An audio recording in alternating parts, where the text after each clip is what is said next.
On va ouvrir la parole de Dieu qui, elle, ne change pas non plus. Et on va aller lire dans l'évangile de Luc.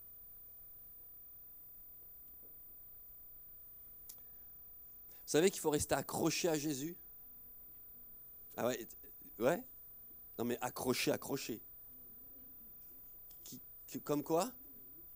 Ah, comme une moule sur un rocher. J'aime l'exemple. Mais depuis cet été, parlant de rester accroché, ça me vient, j'ai un autre exemple. Cet été, j'ai eu l'occasion, Romain, Justine, Louis, si tu me regardes, désolé. J'ai eu l'occasion cet été, je ne sais pas si vous avez déjà fait, de faire de la bouée tractée. Vous savez, c'est de la bouée tractée. Vous êtes accroché à un bateau, là c'est un moteur de 225 chevaux, et puis le gars il accélère, et puis on est nous, je ne sais pas, à une vingtaine, trentaine de mètres derrière, et on est tiré par un câble sur une bouée, et au gré du bateau, et puis des courbes qu'il fait, nous on est tiré, et puis on glisse de gauche et de droite, et on traverse l'écume du bateau, la houle et les vagues. Et je peux vous garantir qu'il faut rester accroché. Alors nous, on avait pris le mode bouée-canapé. Je ne sais pas si vous savez ce que c'est. C'est-à-dire qu'on était assis dans une bouée, juste avec un léger dossier, et on se tenait à gauche et à droite, et on était tirés comme ça. Et tout à coup, on sent. Au début, je me dis, il va y aller cool, le gars. Alors il commence à partir, et je dis, oh, ben, ça va, c'est quand même pas si difficile que ça.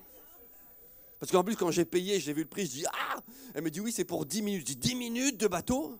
Un tel prix? Vous allez voir, elle me dit, au bout de 10 minutes, c'est assez.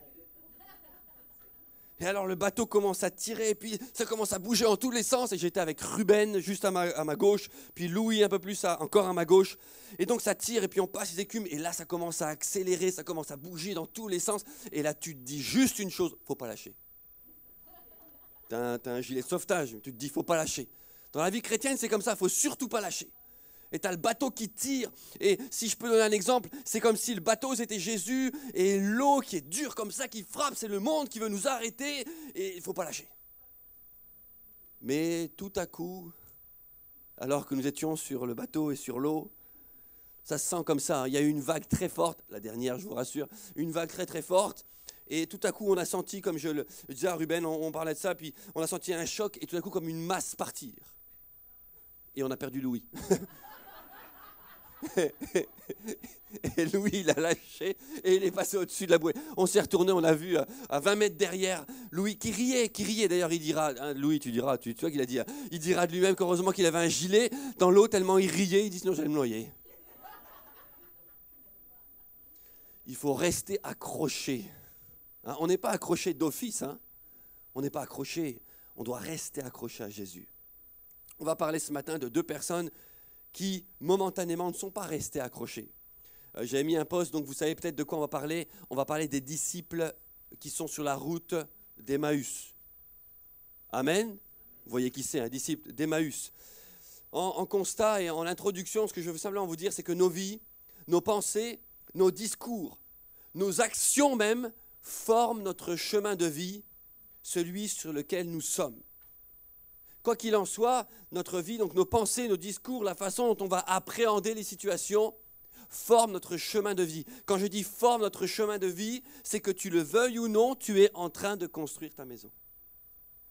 Allô? Vous savez, cette histoire, cette explication où il nous est dit dans la parole de Dieu, celui qui construit sa maison doit la construire sur le roc. Arrivé dans le ciel, tu ne pourras jamais dire « Ah, moi tranquille, je n'ai pas construit une maison ». C'est pas vrai. Quoi qu'il en soit, la maison ici, c'est notre vie. Et nous sommes appelés à construire notre vie sur le roc. Et quoi qu'il en soit, notre vie se déroule et nous construisons quelque chose, chemin faisant, si je puis dire, pour reprendre l'expression et le lieu où va se dérouler cette histoire sur le chemin d'Emmaüs. Chemin faisant, nous construisons notre vie. Chemin faisant, nous devons reconnaître que nous abandonnons parfois même certains domaines de nos vies à la frustration, au découragement et à la déception. Chemin faisant, on doit reconnaître dans nos vies qu'on s'habitue, parfois même à un manque de foi. On s'habitue à une situation difficile, à une situation un peu délicate, mais on fait avec. Ça vous est déjà arrivé, je suppose que oui, de vous rendre compte qu'il y a un domaine de votre vie qui est difficile, avec lequel vous luttez, ou quelque chose qui est en interrogation comme ça. Vous n'avez pas la réponse, pas encore, mais vous avez cessé de combattre. Peut-être vous avez cessé de tenir ferme. Il y a des domaines de notre vie comme ça qu'on laisse, et quelque part on les abandonne. On les abandonne, au découragement, à la déception. Ne comprenant pas diverses situations, nous les supportons, c'est vrai, mais elles nous atteignent. Elles nous pèsent. Elles peuvent même nous ronger et entamer parfois notre foi en l'œuvre de la croix. Mais ce n'est pas si franc que ça. Là, je vous le dis en une phrase, mais ce n'est pas si clair que ça parfois. C'est pas si clair. C'est toujours quelque chose qui traîne dans nos vies, quelque chose qu'on n'a peut-être pas résolu, des choses qui nous pèsent, des sentiments, des incompréhensions, comme je le disais, qu'on doit résoudre à la lumière de la parole de Dieu. Seigneur, pourquoi un tel est parti? Seigneur, pourquoi n'ai-je pas obtenu cette bénédiction? Seigneur, pourquoi telle situation? Et on traverse des situations qui parfois peuvent nous décourager. Et quand on le supporte sans le dire à personne, on tisse notre vie avec jusqu'au jour où ça éclate. Jusqu'au jour où, ah punaise, mais lui ou elle, je la croyais ferme en Dieu, je la croyais stable. Et en fait, là, elle a craqué, cette personne a craqué. On doit veiller sur nos vies, de sorte que nous restions sur le chemin passionné que Dieu a prévu pour nous. Alléluia. En introduction, si tu es sur ce chemin, et peut-être nous y sommes tous un peu. Peut-être qu'il y a, c'est pas noir, blanc, peut-être qu'il y a des choses dans nos vies, ou peut-être qu'il y a des éléments de vie plus tard qui vont te peser, et tu devras dire, Seigneur, je veux rester sur ton chemin. Oui, la situation à l'instant T pourrait être décourageante, mais je veux vite me relever. Oui, la situation peut être lourde, mais je veux vite la traverser. Il est alors temps de revenir, si tu es sur ce chemin, de revenir à la mission de ta vie, croire en Jésus, Christ mort et ressuscité. Vous savez, la parole de Dieu, alors ça dépend les versions que vous avez de la Bible, avec enseignement, sans enseignement, avec notes, sans notes, avec section, sans section, avec dictionnaire biblique ou pas, mais la parole de Dieu a beau être épaisse et riche en contenu, le cœur de Dieu est simple.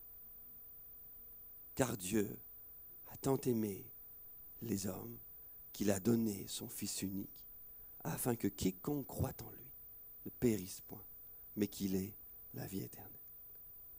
Si dans notre vie, on a des fois des moments de flou, de brouillard, des pensées qui deviennent complexes, revenons à la pensée simple du cœur de Dieu.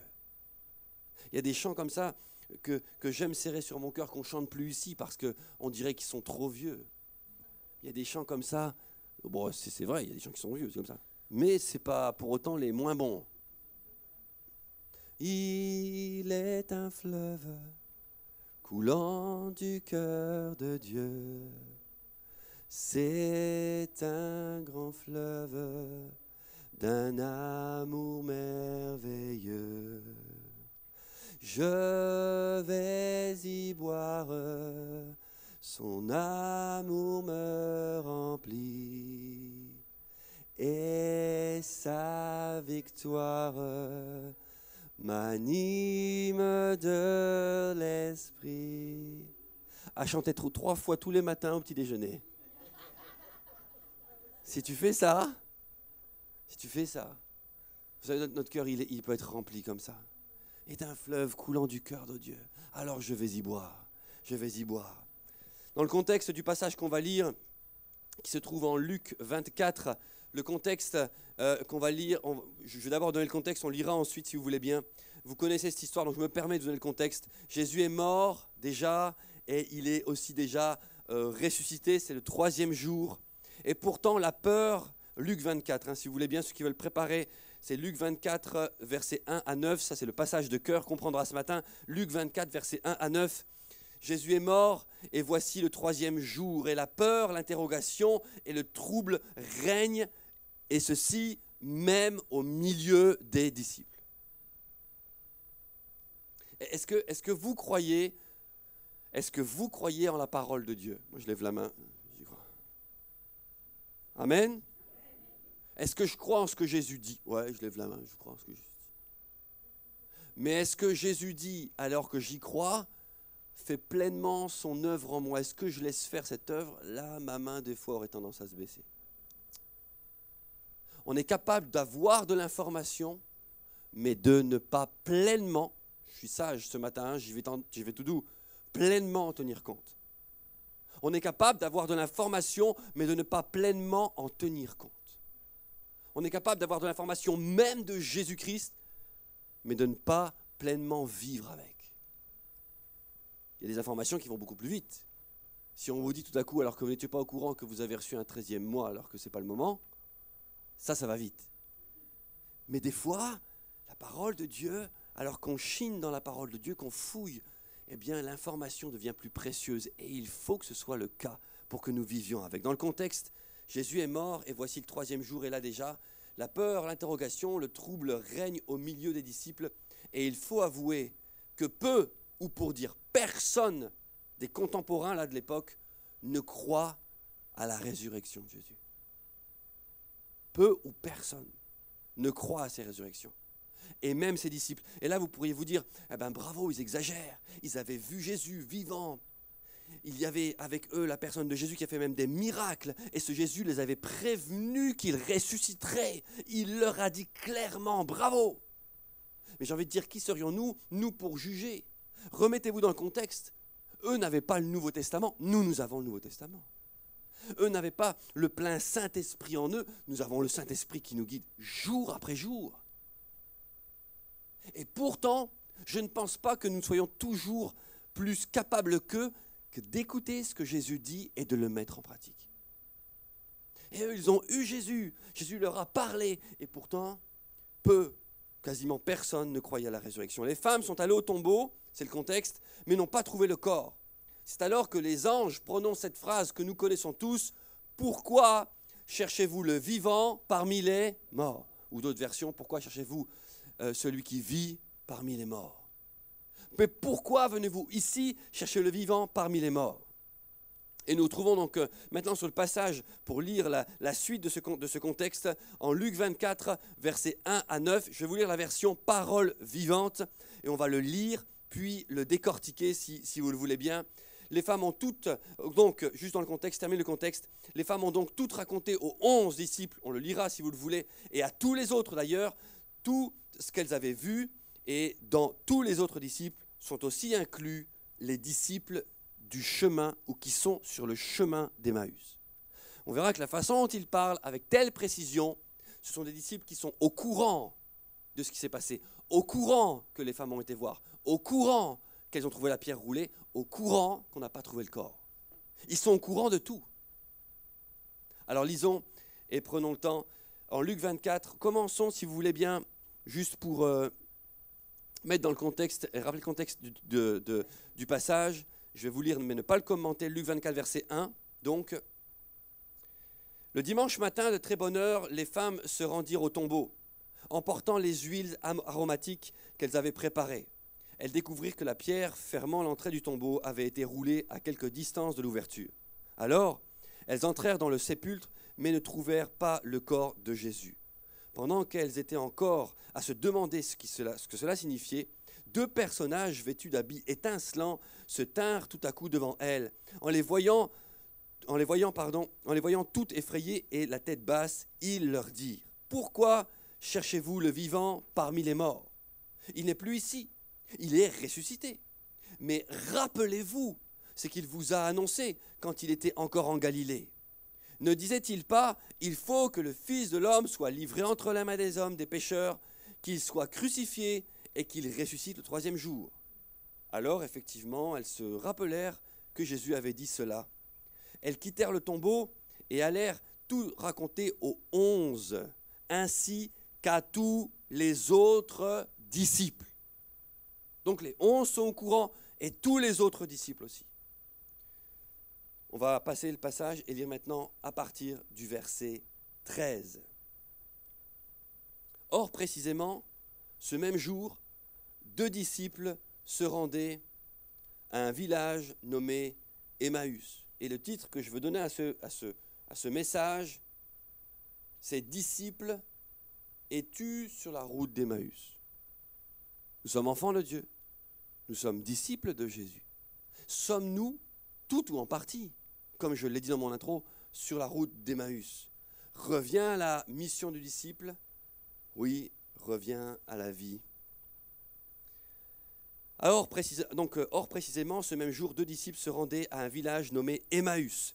Emmaüs, je ne sais pas si vous avez déjà recherché ce que ça veut dire. Il y a 2 significations qui sont liées au mot Emmaüs. D'un côté, c'est bain chaud, ce qui peut être agréable, mais nous endormir. Et d'un autre côté, c'est peuple méprisé. 2 disciples sont sur la route qui mène à Emmaüs, qui veut dire peuple méprisé, à une dizaine de kilomètres de Jérusalem. Ils s'entretenaient de tout ce qui venait de se passer. Ils s'entretenaient donc de tout ce qui venait de se passer, pendant qu'ils étaient absorbés dans leur discours, dans leurs discussions, et qu'ils se communiquaient leurs réflexions. Jésus lui-même s'approcha d'eux et se mit à marcher à leur côté. Et la phrase qui suit est frappante, mais ils étaient comme frappés d'aveuglement et ne le reconnaissaient pas. On va commencer par ce premier passage qui pourrait nous paraître complètement inimaginable. Ce passage d'ouverture où les disciples, les 2 disciples en question, qui sont au courant, on l'a lu, les femmes ont rapporté aux 11 et à tous les disciples ce qu'elles ont vu. Ces 2 disciples sont au courant, ils sont sur la route qui mène à Emmaüs. Et là, que font-ils? Je relis cette phrase. Pendant qu'ils discutaient, ils étaient absorbés, donc dans leur échange, ils étaient absorbés dans leur discussion et ils se communiquaient leurs réflexions l'un à l'autre. Ils se communiquent leurs réflexions l'un à l'autre. Et j'ai envie de dire quelque part, dans cette situation, ne sommes-nous pas nous aussi parfois, plutôt que d'être en train de nous rappeler de ce que Jésus a dit, clairement, simplement, ne sommes-nous pas nous aussi parfois en train de discuter, même avec des frères et sœurs, de discuter de la parole de Dieu et de dire ce que nous pensons de la parole de Dieu alors que c'est dénué de foi. Les disciples d'Emmaüs sont là en train de dire « Ah, t'as vu ce qui s'est passé ? Oh, t'as vu, Jésus était le prophète. » On va le lire après. « Oh, t'as vu, Jésus était le puissant. Jésus était celui qui devait nous libérer. » Et ils discutent de ça. Et alors, et c'est quand on y réfléchit, c'est impressionnant, alors qu'ils discutent de Jésus, ils ne discutent pas de Jésus mort et ressuscité. Peut-être ça vous est arrivé des fois dans la vie de parler de situations qui sont difficiles, comme je le disais en mon introduction, et vous en parlez avec des frères et sœurs, mais vous n'en parlez pas avec la notion, au milieu de la discussion, d'un Jésus ressuscité. Vous n'en parlez pas dans la discussion avec la notion d'un Jésus qui est celui qui est le rémunérateur de notre foi. Ça vous est déjà arrivé, je ne sais pas, moi ça m'est déjà arrivé d'être dans des discussions, et puis tout à coup, alors qu'on discute, la discussion elle prend une tournure, et je me rends compte qu'on est en train d'oublier de parler de Jésus vivant.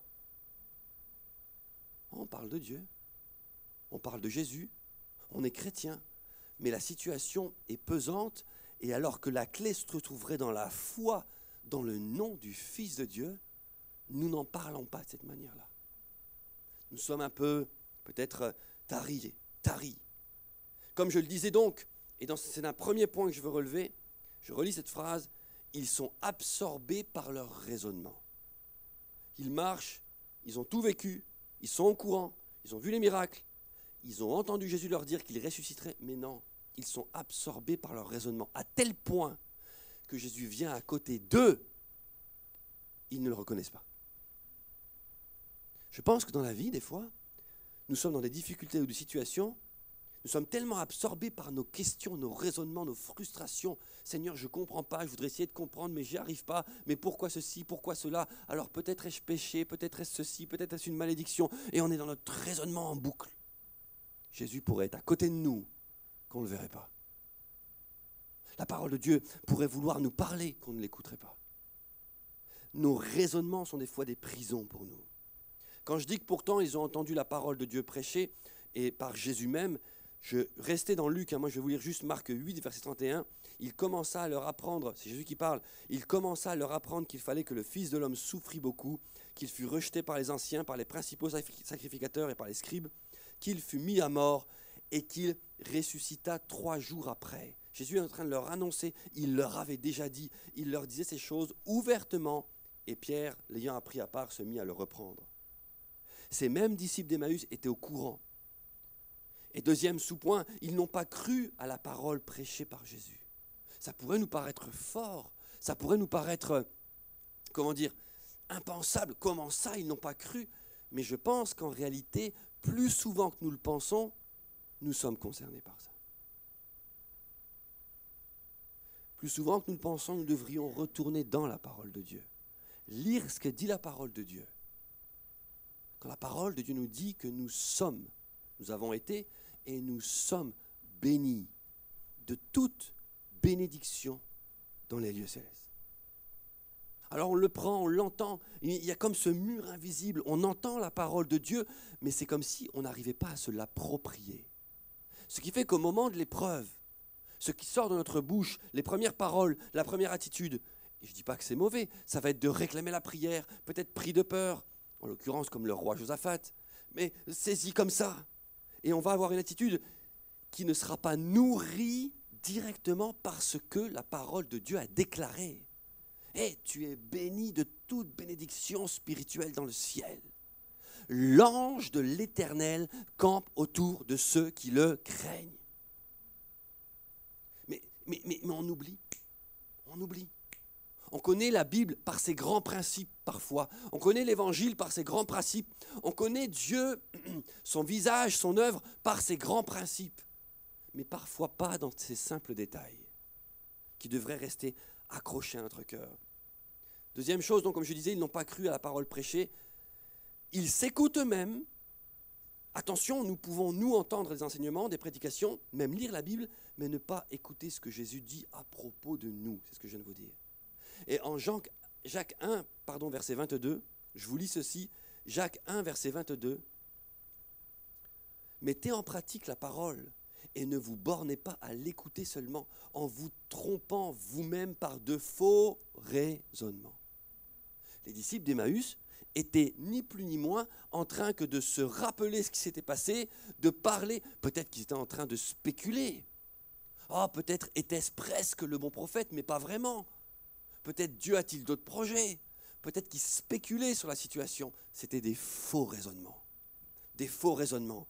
Et il dit ceci, ici donc dans Jacques 1, 22, 23 maintenant, « Car si quelqu'un écoute la parole et ne la met pas en pratique, il est semblable à un homme qui regarde dans un miroir son visage naturel. » Donc, son visage naturel, c'est sa vie d'ici-bas, ce qui se passe ici-bas, les problèmes d'ici-bas, le poids d'ici-bas, et qui après s'être regardé s'en va et oublie.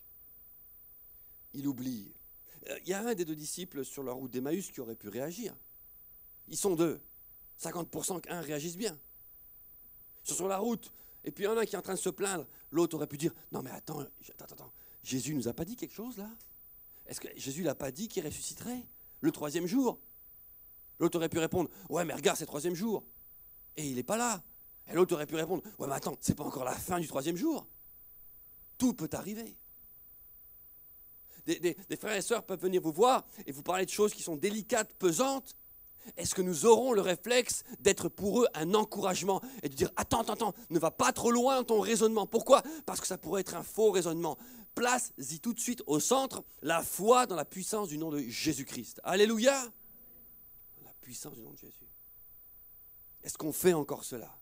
Premier point donc, ils sont absorbés par leur propre raisonnement. La question que je pose, c'est par quoi es-tu absorbé dans la vie? À tel point que Jésus peut être présent là, mais tu es comme frappé d'aveuglement. Par quoi es-tu frappé? Peut-être paniqué par quelque chose, peut-être saisi par quelque chose, peut-être inquiet.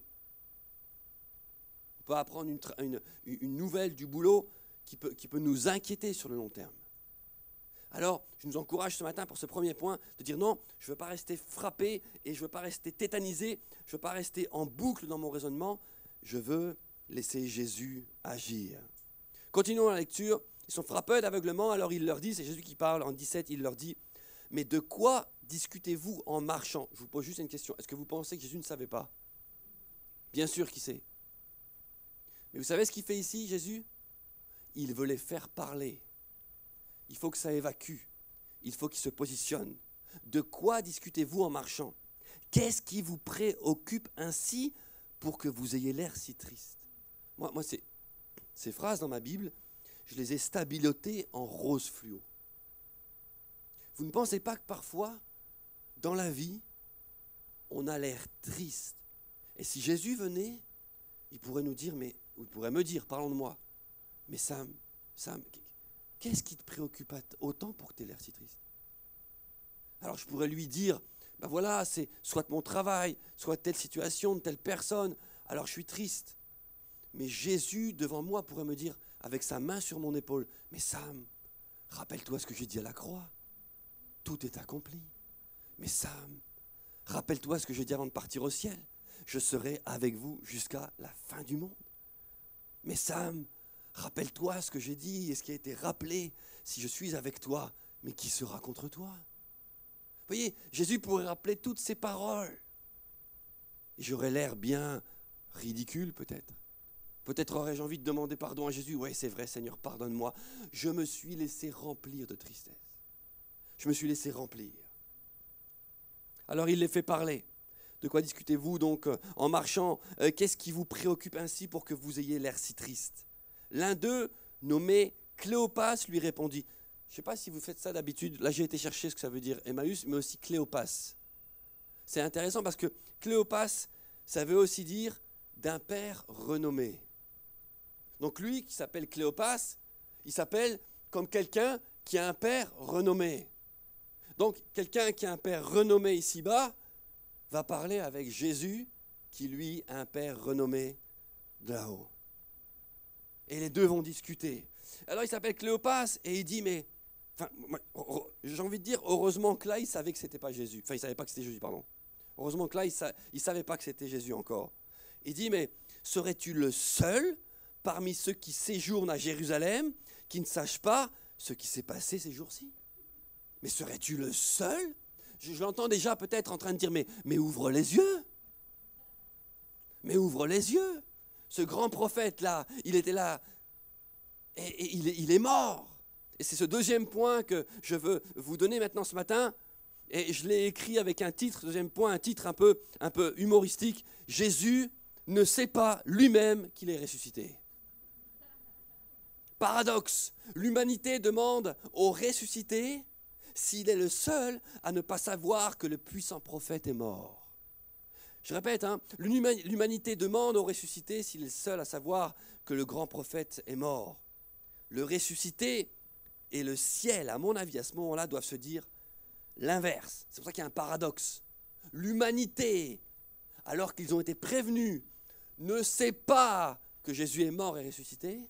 Mais le paradoxe, c'est que le monde spirituel, l'univers entier, sait que Jésus est ressuscité, mais pas l'humanité qui l'a vu venir vivre avec elle. L'humanité ne sait pas, alors que l'univers entier le sait.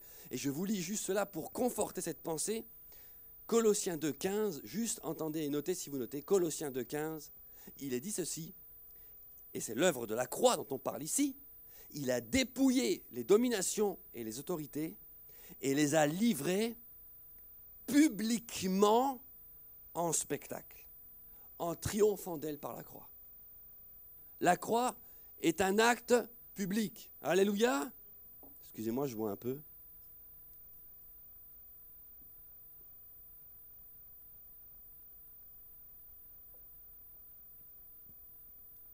Je redis donc ici, il a dépouillé les dominations et les autorités et il les a livrées publiquement en spectacle. Publiquement. C'est-à-dire qu'au moment où toi, tu es dans une situation, sous le fardeau de cette situation, eh bien, tu es là et peut-être tu es en train d'oublier que Jésus-Christ est ressuscité d'entre les morts et qu'il a vaincu. Et tout l'univers le sait. On oublie peut-être cela alors que l'univers entier est au courant. Juste, j'avais écrit ceci, répète après moi ce mot publiquement. Vous pouvez le dire avec moi? Publiquement. Mon roi est victorieux et ça a été rendu public. Rien n'est caché. L'adversaire veut nous aveugler ici-bas sur terre, mais rien n'est caché. Et là, ce paradoxe est intéressant. Le monde spirituel sait que nous sommes bénis, comme je l'ai dit, de toute bénédiction spirituelle. Mais nous le savons. À quel point, nous le savons-nous? Est-ce que nous le savons au point d'y croire réellement? Éphésiens 1, verset 3, je vous donne la référence. Béni soit Dieu, le Père de notre Seigneur Jésus-Christ, qui nous a bénis, c'est chose faite, de toutes sortes de bénédictions spirituelles dans les lieux célestes en Christ. Notre attitude, alors qu'on est dans la vie, on devrait être sur le chemin de Jésus-Christ, sur les traces de Jésus, notre attitude ressemble-t-elle un peu parfois à celle des disciples qui sont sur le chemin d'Emmaüs? Seigneur, je veux me rappeler ce matin que tu m'as béni de toute bénédiction. Oui, je veux faire partie de ceux qui sont comme dans le ciel. Je sais que Jésus-Christ est mort et ressuscité. Alors il commence à raconter à Jésus, il leur parlait. Alors c'est ce qui est arrivé à Nazareth, donc il pose la question, est-ce que tu es le seul à ne pas être au courant? Et Jésus, en verset 19, pousse encore un peu le bouchon alors qu'il s'agit de lui. Il est forcément au courant puisqu'il s'agit de lui. Alors il dit, quoi donc, leur demanda-t-il. Entre autres, il les fait parler, c'est comme s'il leur disait, racontez-le-moi. Ce qui est arrivé à Jésus de Nazareth, c'était un puissant prophète de Dieu. Il a accompli devant tout le peuple des actes extraordinaires. Il a parlé avec autorité aux foules. Nos grands prêtres et nos magistrats l'ont livré aux Romains pour le faire condamner à mort et clouer sur une croix. Nous avions espéré que ce serait lui le libérateur d'Israël, mais hélas, voici déjà 3 jours que tout cela est arrivé. Alors il raconte ça à Jésus lui-même, qui est déjà au courant, qui est mort et ressuscité. Et ce qui est intéressant, c'est que Jésus va écouter leurs réponses. Est-ce que nous, dans ce texte, je pourrais limite nous donner un exercice, ce que je ne ferai pas, mais nous devrions relever sous quels traits ils connaissent et ils décrivent Jésus. C'est le 3e point. Quand ils répondent à Jésus, ils donnent une description de qui il était, de la vision qu'ils avaient de lui. Vous remarquerez qu'ils ne donnent pas une description de ce que Jésus disait qu'il était lui-même. On est pareil. Dans la vie, parfois, on a une description de Jésus qui est un peu comme un mélange. On sait qui il est, oui, c'est un Dieu d'amour, on fonctionne avec ce qu'on a appris, mais est-ce que nous sommes pleinement nourris de la parole de Dieu pour pouvoir redresser des situations et dire hop, attention, là j'entre dans un faux raisonnement. Ce n'est pas ce que la Bible dit de mon Jésus. Là j'entre dans une fausse pensée. Je vais vous donner quelques exemples. Ils disent dans ce passage qu'il était un puissant prophète, faisant des miracles, parlant avec autorité, mis à mort sur une croix, mais selon eux, pas le libérateur. Si vous prenez ça, il y a d'autres religions qui pourraient même citer leur prophète avec ça. Ok, il ne serait pas mort sur une croix, il serait mort différemment, mais il serait mort. Un prophète puissant, oui. Qui a fait des choses extraordinaires, oui. Qui parlait avec autorité, oui. Qui est décédé, qui est mort, oui. Mais pas le libérateur. Ils n'ont pas la vision de Jésus qui leur permet de sortir de cette situation. Alors je vous donne maintenant juste le penchant de ce que, humblement, j'estime, en tout cas en partie de ce qu'ils auraient pu répondre. Où lisons-nous dans ce texte que Jésus soit venu du Père? Nous ne le lisons pas. Nous ne le lisons pas. Pourtant, s'ils avaient commencé par là, ils auraient déjà pu dire « Ah oui, c'est vrai que lui ne venait pas de parmi nous, il venait du ciel. » Et ça déjà, ça aurait motivé leur foi. Pourtant, Jésus avait été clair à ce sujet. Je vous lis Jean 16, 28. « Je suis sorti du Père et je suis venu dans le monde. Maintenant, je quitte le monde et je vais au Père. » Ses disciples étaient au courant, mais capables pourtant d'avoir un discours, une réponse qui n'était pas composée de ce que la parole de Dieu elle-même, faite chair, avait dit. Et je ne veux pas que nous les jugions parce que nous pouvons être un peu pareils. Et dit ceci, « Je suis sorti du Père, je suis venu dans le monde, maintenant je quitte le monde et je vais au Père. » Et à ce moment-là, dans Jean 16, 28, en 29, ses disciples lui dirent même, « Voici maintenant tu parles ouvertement et tu n'emploies aucune parabole. » Dans ce texte, il ne parle pas d'un Jésus venu du Père. Deuxième point, où lisons-nous que Jésus était le visage de Dieu? Ah, il le voit comme un libérateur. Il le voit comme quelqu'un qui va venir les libérer eux. alors que Jésus était là pour les approcher, les rapprocher du Père. C'est leur situation, leur intérêt qui était au centre. Alors que Jésus est venu pour les approcher du Père. En Jean 14, nous lisons ceci, parce que Jésus là aussi avait été clair. Philippe lui dit, Seigneur, montre-nous le Père, et cela nous suffit. Jésus lui dit, il y a si longtemps que je suis avec vous, et tu ne m'as pas connu. C'est comme si Jésus parlait ici à la place du Père. Il y a comme un mélange ici, un échange-mélange d'identité. Et c'est le Père qui parle. Et dans ce texte, il ne nomme jamais la personne clouée sur la croix comme ayant le visage du Père. Autre point, où lirions-nous dans ce texte qu'on a lu que Jésus est le Fils? Ils sont disciples. Ils ont oublié ces paroles, que Jésus est le Fils. Jean 14, verset 8.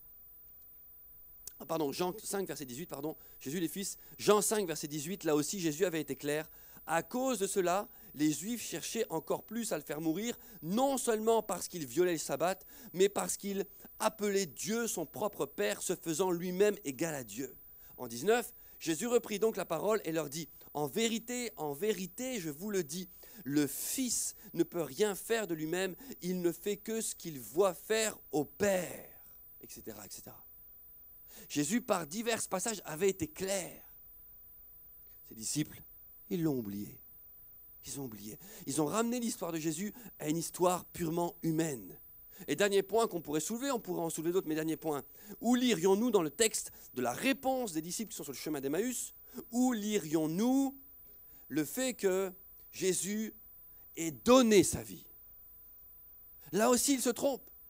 Ils disent que Jésus a été arrêté par les magistrats, tué par les Romains, mais la pensée, alors que comprenez que ce qui est intéressant dans ce texte, c'est que ce qu'ils disent n'est pas faux. Ce n'est pas faux, mais ce n'est pas la vérité que Dieu veut que nous ayons devant nos yeux. Et c'est comme ça que l'adversaire fonctionne. Il nous dit des choses qui ne sont pas foncièrement fausses, mais dénuées de foi, dénuées de vie.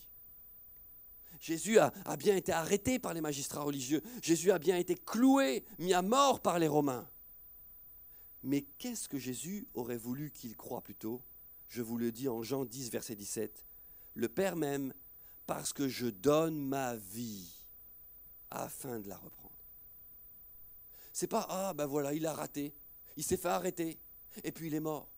Ce qu'ils auraient dû retenir des paroles de Jésus, c'est, oui, mais s'il est mort, c'est qu'il a décidé de donner sa vie. S'il est mort, ce que Jésus était clair, c'est qu'il a le pouvoir de la reprendre. Personne ne me l'ôte, il parle de sa vie, mais je la donne de moi-même, j'ai le pouvoir de la donner et j'ai le pouvoir de la reprendre. Tel est l'ordre que j'ai reçu de mon Père. Les disciples d'Emmaüs nous apprennent qu'il y a divers comportements, en tout cas deux à avoir. Est-ce que je suis sur ce chemin d'Emmaüs, qui veut dire peuple méprisé? Ou si vous préférez bain chaud, qui veut dire bain chaud, mais c'est l'endroit où tu vas te laisser aller. Vous connaissez tous l'histoire de la grenouille qu'on place dans l'eau chaude. Dans l'eau froide, et petit à petit, on chauffe l'eau, c'est ça que je voulais dire. Et on chauffe l'eau petit à petit, on la connaît cette histoire. Est-ce qu'on est sur un chemin comme ça, où on va vers une destination Emmaüs, peuple méprisé? Moi, c'est ce que je retiens pour ces disciples-là, ils se sentaient méprisés. Ou est-ce qu'on va revenir sur le chemin de Jésus, où l'on croit clairement et simplement ce que Jésus a dit? Point numéro 4, on approche de la fin. Jésus, la parole de Dieu elle-même, renverse leur raisonnement. Lisons simplement, ils avaient tout compris en 22. Il est vrai que quelques femmes font partie de notre groupe, nous ont fort étonnés. Je veux dire, ces disciples avaient toutes les infos. Elles sont allées au tombeau ce matin, avant l'aube, n'ont pas pu trouver le corps. Elles sont même venues raconter qu'elles ont vu apparaître les anges qui leur ont assuré qu'il est vivant. Vous comprenez? Ils sont là, et les anges, selon leur dire, ont assuré qu'il est vivant. Là-dessus, quelques-uns des apôtres se sont aussi rendus au tombeau. Ils ont bien trouvé les choses telles que les femmes les ont décrites. Mais lui, ils ne l'ont pas vu. Je relis cette phrase. Mais lui, ils ne l'ont pas vu.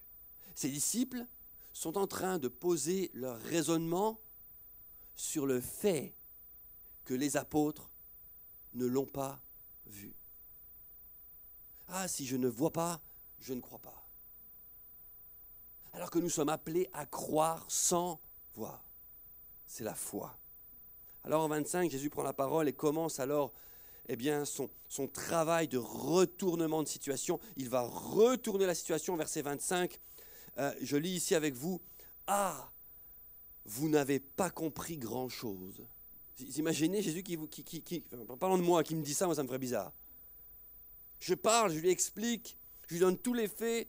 Je lui dis que oui, je crois que c'est un puissant prophète, qu'il parle avec force, qu'il s'est fait arrêter, oui, qu'il est mort, oui, on a entendu parler de sa résurrection. Et puis à la fin de tout, il me regarde et me dit, Sam, t'as rien compris. T'as rien compris. Et là, il dit, ah, vous n'avez pas compris grand-chose. Leur dit Jésus, et pire, ce qu'il dit après, et vous êtes lents à croire. Le terme croire ici est important parce qu'il vient en contradiction avec ils ne l'ont pas vu. Et vous êtes lents à croire tout ce que les prophètes ont prédit depuis longtemps. Lents à croire. Moi, je me sens comme ça des fois. Lents à croire. Vous savez pourquoi? Parce que parfois, je lis la parole de Dieu, je lis des études, je suis en train d'étudier en profondeur, et puis il y a quelque chose comme un feu qui est là, et puis ouais, je me dis, je touche du doigt quelque chose, et tout à coup, la vie quotidienne me happe. Et je repars à m'occuper de quelque chose. Et peut-être que des semaines peuvent passer avant que je revienne sur cette passion que j'avais trouvée là. Et du coup, ça se cumule. 2 semaines, ça peut devenir des mois. Et je me dis, mais en fait, je suis lent à croire. Je suis lent à intégrer de manière définitive la parole de Dieu en moi. Et voilà pourquoi, parce que le cœur de l'homme est oublieux, nous dit la parole, voilà pourquoi il faut régulièrement retourner dans la parole de Dieu. Jésus dira, celui qui demeure en moi, il faut demeurer. Ah, que vous êtes lents à croire tout ce que les prophètes ont prédit depuis longtemps. Le Christ ne devait-il pas nécessairement souffrir toutes ces choses avant d'entrer dans sa gloire? Alors, commençons par le livre de Moïse. Donc, je rappelle le contexte liturgique. Ils n'avaient pas ici le Nouveau Testament. Hein. Ils avaient les livres de la loi, les livres de Moïse et des prophètes. Alors, en commençant par les livres de Moïse et parcourant tous ceux des prophètes, Jésus leur expliqua ce qui se rapportait à lui dans toutes les Écritures. Ce qu'on peut relever ici, dans ce point ici, c'est que la seule manière de renverser ton raisonnement, ton faux raisonnement, c'est de t'imposer la lecture et l'étude de la parole de Dieu. On peut écouter des prédications, c'est bon, on peut écouter des messages, on peut lire un petit verset tous les jours, se tenir goutte à goutte comme ça, tenir la tête hors de l'eau en lisant des versets à gauche, à droite. Je ne dis pas que c'est mauvais, mais ce n'est pas comme ça que nos raisonnements profonds seront changés.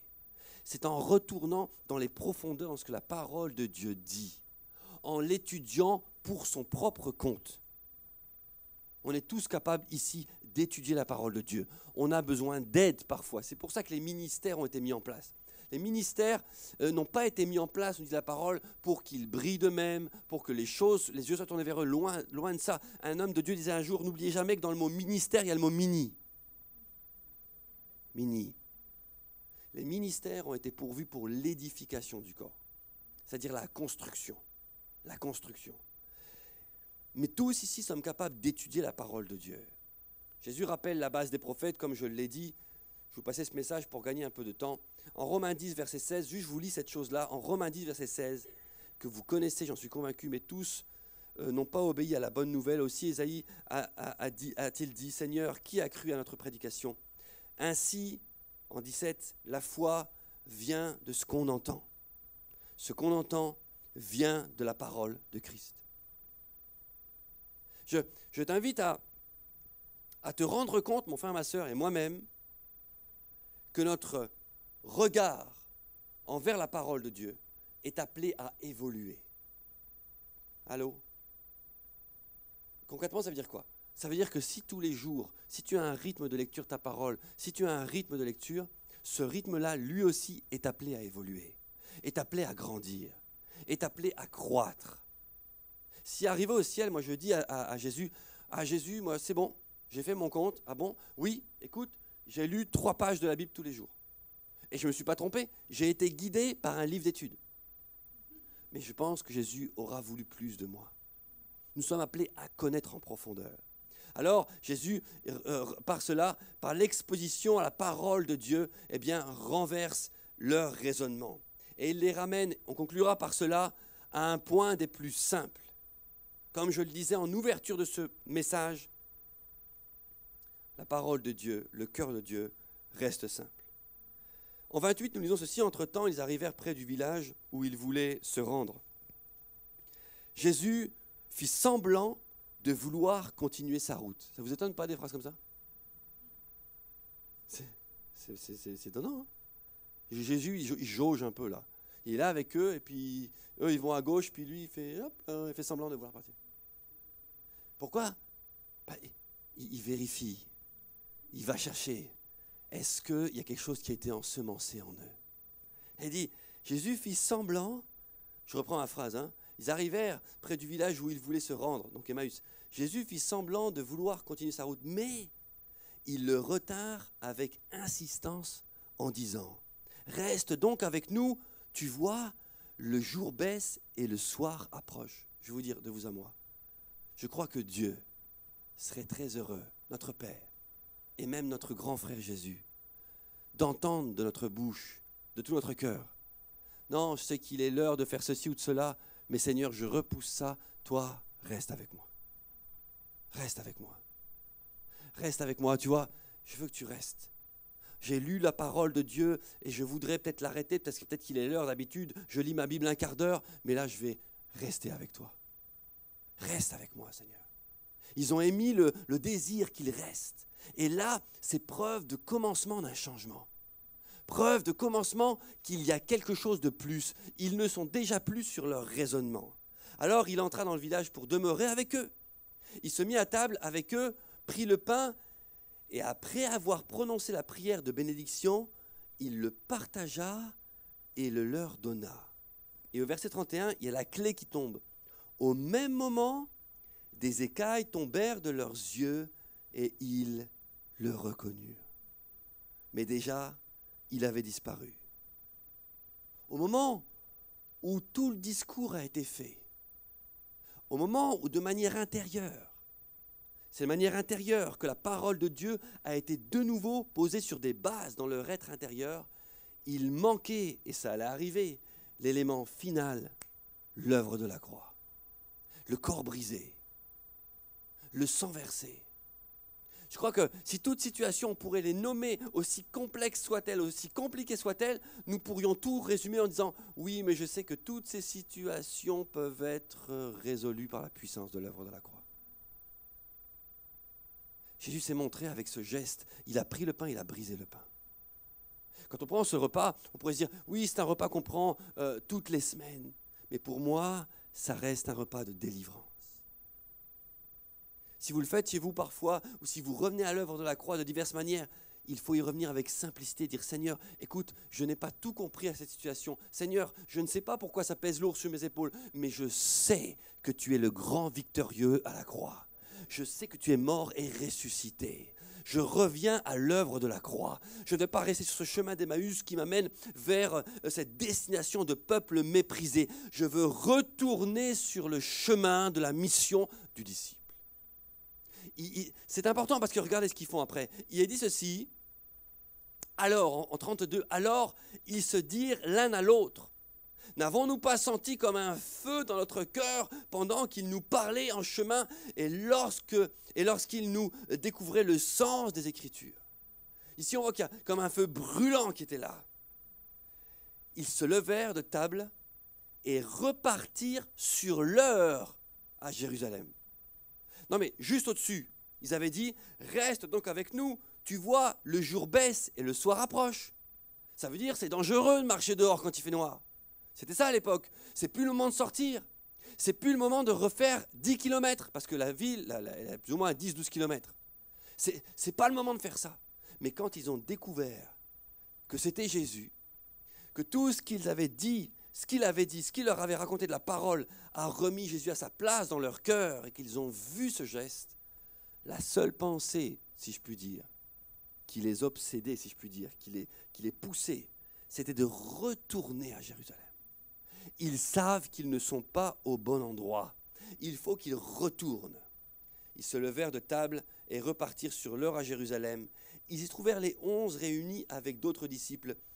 Tous les accueillirent par ces paroles. C'est vrai, le Seigneur est réellement ressuscité. Il s'est montré à Simon. Alors les 2 disciples racontèrent à leur tour ce qui leur était arrivé en chemin et comment ils avaient reconnu Jésus au moment où il avait partagé le pain. Je veux juste conclure sur ce point, donc qui est le 6e. Il retourne le soir même à Jérusalem. Dans notre vie, parfois, je pense que concernant certaines situations, il est bon de s'arrêter et de dire « j'ai assez pensé de cette manière-là par rapport à 2 points et tu mets ce que tu veux. J'ai assez pensé de cette manière-là par rapport à mon couple, si votre couple ne va pas bien. J'ai assez pensé de cette manière-là par rapport à la maladie, si tu te sens oppressé par la maladie.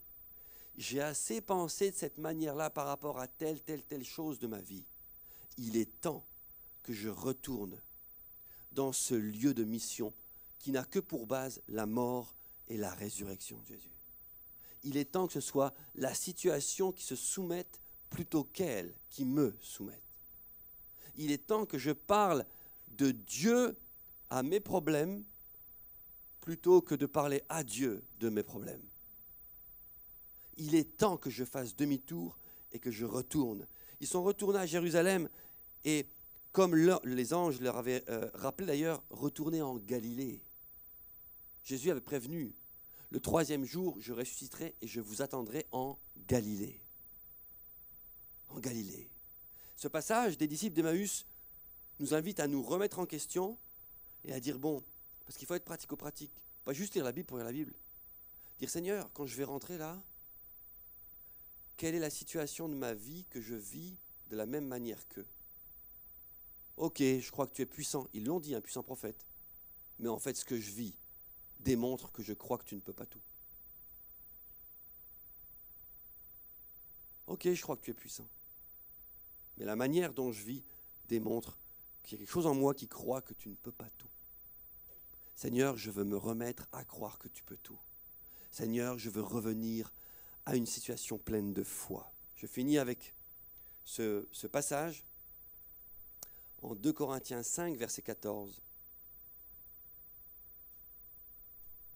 Et cette phrase que j'avais écrite sur mes notes ne va plus à l'endroit appelé peuple méprisé, parce que tu es un peuple béni, appelé à marcher dans les pas de notre Jésus. Et je veux encourager ceux qui sont jeunes physiquement, mais jeunes dans la foi aussi, de bien prêter attention à ce que les raisonnements soient purement ceux de la parole de Dieu, à ce que nous construisions notre vie brique après brique sur la parole de Dieu.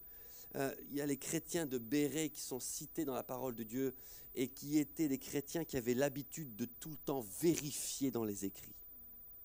Et quand nous prêchons, si vous entendez quelque chose qui vous fait siffler les oreilles, même à mon égard, à l'égard de Romain ou de Teddy, si vous me regardez les frères, allez vérifier dans la parole de Dieu.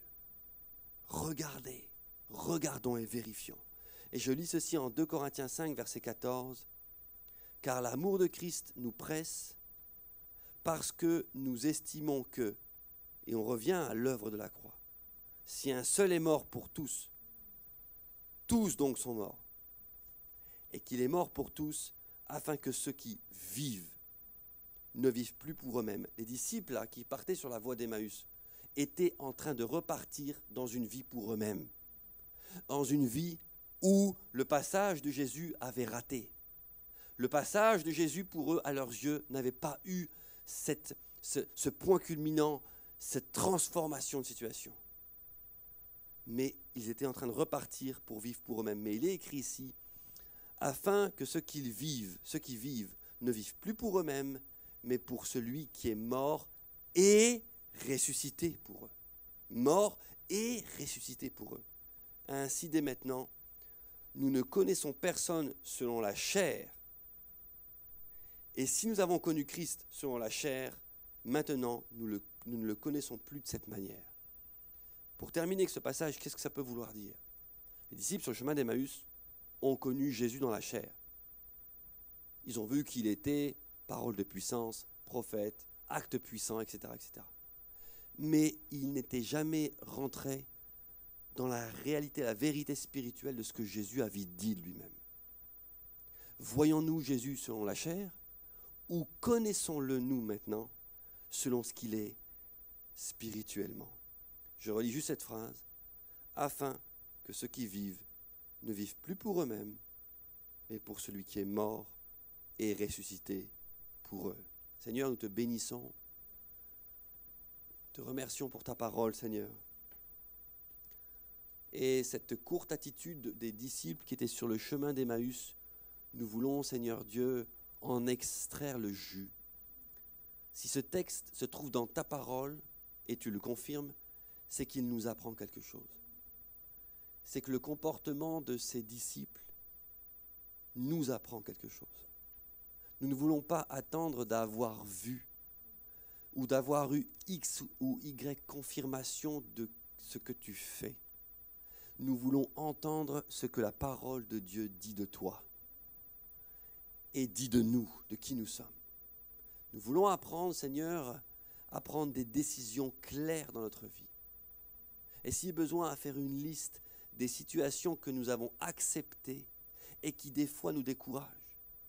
Et commencer ou recommencer à leur parler avec la puissance du nom de Jésus-Christ. Non, je n'irai pas vers cette destination d'Emmaüs. Je retournerai vers l'endroit où j'ai rendez-vous avec Jésus le ressuscité. Je retournerai avec l'endroit où j'ai rendez-vous dans la victoire. Non, je ne me laisserai pas anesthésier par des faux raisonnements, par des discussions vaines et inutiles, même autour de la parole de Dieu qui pourrait même la déformer. Je retournerai à la pure parole de Dieu. Je veux croire en Jésus. Je veux croire qu'il est mort et ressuscité. Je veux croire qu'à la croix, il a vaincu toutes les autorités, les dominations, les puissants démons, et il les a livrés en spectacle. Il a vaincu la mort. On l'a chanté, Seigneur. Tu as vaincu la mort. Aide-nous, Seigneur, à revenir sur ce chemin. Pousse-nous, Saint-Esprit, à ne pas vivre ce dimanche, cette semaine, juste en ayant un peu entendu parler de ces deux disciples. Mais pousse-nous à prendre garde, à noter si on doit revenir, à noter s'il faut amplifier. Saint-Esprit, amplifie notre relation avec Jésus. Saint-Esprit, viens nous pousser en ce sens. Je ne veux pas que ma volonté soit plus forte que toi, Saint-Esprit. On l'a chanté, et je me soumets. Je me soumets. C'est ce que nous voulons, Seigneur, faire encore. Nous soumettre à toi et nous laisser travailler par toi. Dans le nom de Jésus-Christ, j'ai prié. Amen.